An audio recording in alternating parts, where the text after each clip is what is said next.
రాష్ట్రం విడిపోయాక ఖచ్చితంగా అనంతపురంకి, రాయలసీమకి, దాంట్లో ప్రత్యేకించి అనంతపురంకి ప్రత్యేకమైన స్టోరేజ్ ఫెసిలిటీస్ రైతులకి అండగా కల్పించాల్సిన అవసరం ఉంది. దీన్ని యుద్ధ ప్రాతిపాదికన కొన్ని చేయాల్సి ఉంటుంది. ఎందుకంటే ఒకసారి భరోసా ఇచ్చే పనులు కూడా చేయాల్సి వస్తాయి. కొన్నిసార్లు వ్యక్తిగతంగా కావచ్చు, కొన్నిసార్లు తాత్కాలికంగా ఆ ఒక ప్రత్యేక పరిస్థితుల్లో ఉన్న గ్రామాలు కావచ్చు, అలాంటి పరిస్థితులు ఉన్నాయి. అందుకని వీటికి నేను ప్రధానమంత్రి గారికి ఇచ్చే మాకు మా రాష్ట్రానికి సంబంధించిన నివేదికలో, ముఖ్యంగా అనంతపురంకి ఇచ్చే నివేదికలో కూడా నేను దీన్ని జాయిన్ చేసి మాట్లాడతాను దీన్ని.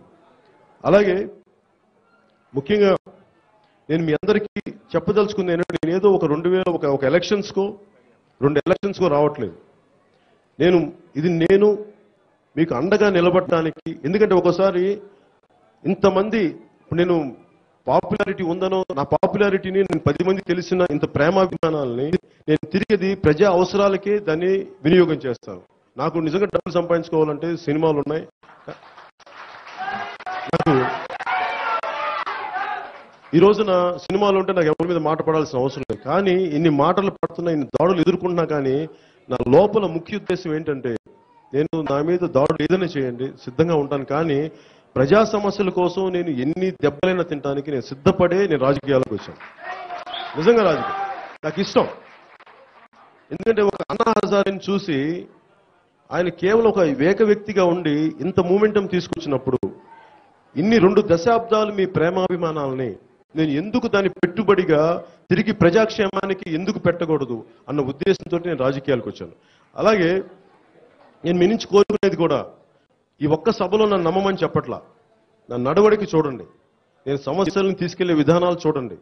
అన్ని సమస్యలకి నా దగ్గర మంత్రదండం లేదు. కాకపోతే నా మనసులో చాలా చిత్తశుద్ధి ఉంది.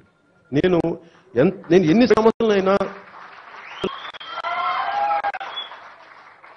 అంటే నిజంగా ఒక భగవాన్ సత్యసాయిబాబా కానీ, ఒక ఫాదర్ పెరీరా కానీ, ఒక తరిమల నాగిరెడ్డి గారు కానీ, అలాగే మనకి నీలం సంజీవ్ రెడ్డి గారు, ఇంతమంది మహానుభావులు, ఇంతమంది ప్రజలకి ఇంత చేయగలిగినప్పుడు వాళ్ళందరూ ఏక వ్యక్తులు. వాళ్ళ వెనక పెద్ద పెద్ద సంస్థలు లేవు. కానీ వ్యక్తి సంస్థ అయ్యాడు. అలాంటిది ఇంతమంది ఇక్కడున్న ఆడపడుచులు, ఇక్కడున్న అక్క చెల్లెళ్ళు, మనందరం కలిసి ఇంతమంది అన్నదమ్ములు ఉన్నాం. ఒక వ్యక్తికి అంత మనకి పరిష్కారాలు చేయగలిగినప్పుడు, సమస్యల్ని అంత తీసుకెళ్లగలిగినప్పుడు, మనందరం ఏకతాటిన ఒకసారి కలిస్తే నిజంగా అనంతపురం సమస్యలు అనేకం ఉన్నాయి. ఈ అనేకం అన్నిటినీ మనకున్న కరువును కూడా ఎదుర్కోగలం, చాలా బలంగా ఎదుర్కోగలం. ప్రకృతితో కూడా మనం వశంలో తెచ్చుకోగలం, మనం పోరాడగలం ప్రకృతితో కూడా. అది మనకి ఎంత బలం ఉంటుందంటే, మీరు నమ్మాల్సిందల్లా ఒక వ్యక్తి చేయగలిగినప్పుడు మనం ఇంతమంది, దీనికి 10 మంది అవసరం లేదు, పట్టుమని 10 మంది చాలు. అలాంటిది ఈ రోజు మనం 100 మంది ఉన్నాం, లక్షల మంది ఉన్నాం. మీకు చిత్తశుద్ధిగా మీకు అండగా నేనున్నాను. నేను మీకు అండగా నిలబడతాను.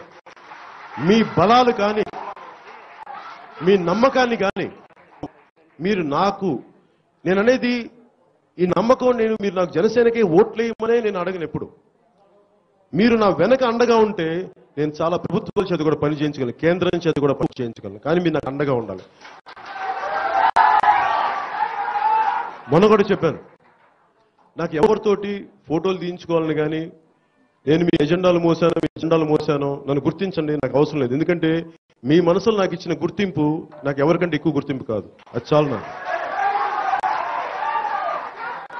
మీరు ఇంత ప్రేమ నాకు ఇచ్చినప్పుడు, నేను అక్క చెల్లెళ్ళలో రక్షణ బాధ్యత జనసేన కోరుకుంటుంది.